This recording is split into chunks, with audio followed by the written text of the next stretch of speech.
Колегата ще поиграе малко. Като придали на пъзел жанра, айде поради ограниченото време, решихме на GameMaker да реализираме проста пъзел игра. Дори някой ниво.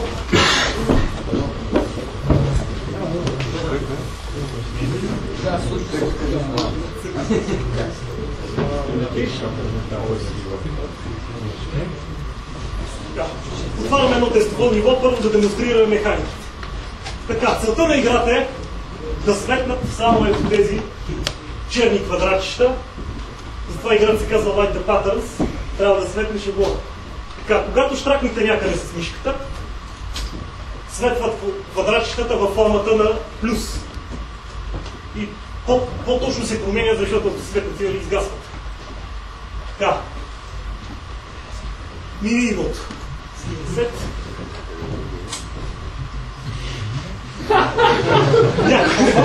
Някой не мога да цели квадрат. Така, сет сега. Ще пуснем някой малко по-сложно ниво. За да демонстрираме и другата основна механика. Виждате тези бутончета тук. Когато ги натиснете, излиза лазер. В зависимост от нивото на трудност, може да имате, на Easy може да имате 3 активни лазера едновременно, на Normal може да имате 2, а на Hard може да имате само един. Тези лазери се използват, за да ви е по-лесно да отсветите шаблоните, защото, както виждате, някои нива са доста по-сложни. Така. Другото нещо, което сме добавили в играта е Level Editor, да позволи на всеки играч да създава свое собствено ниво, тъй като нивата, иначе които ние сме направили, не са толкова много, а пък е по-интересно, когато играчите могат да дадат воля на креативността си и да си създадат каквото си искат трудност и каквито нива искат. Ето сега, новата ще направи една полезна физиология и ще запълни нивото.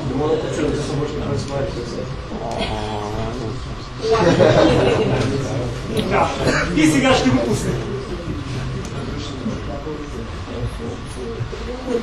Готово.